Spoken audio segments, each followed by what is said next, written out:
Jansen， Hello，你喺度做緊乜嘢？呢個咧就係我學校平時用嚟 practice 乘數同埋除數嘅 website 啦。哦，呢個係你 login 咗學校嘅 network 見到嘅係一個 game 嚟㗎，係咪？係。哦，幾得意喎！介紹下得唔得啊？要先撳 login 啦，會直接顯示呢個位㗎啦。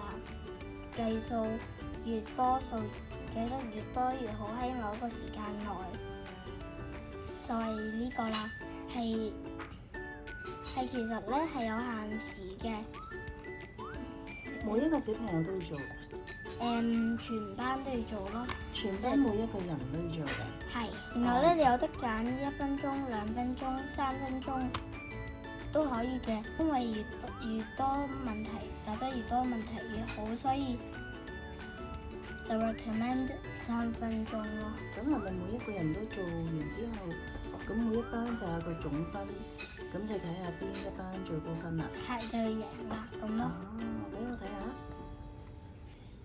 呢個 page 咧就係睇下啲學生計數嘅排名，邊個攞得最高分啊？呢個表咧就係用嚟記錄你計乘數有幾快嘅。咁佢有唔同顏色又代表乜嘢咧？白色咧就代表係冇 data 嘅，因為冇出咯。哦，冇出過題，係所以就 no data。係。咁綠色咧就係0至1秒內計完個題數而係啱嘅。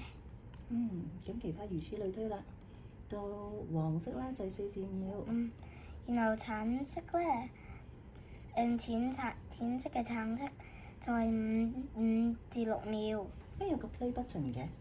係啊，呢個有得睇唔同時間嘅 heat map 咯，類似。play 嚟睇下不如。play 呢個啦。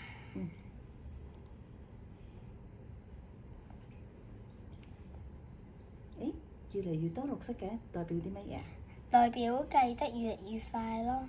哦，恭喜你喎！呢個係你自己 record 係咪啊？係。哇哦！多謝你解釋喎。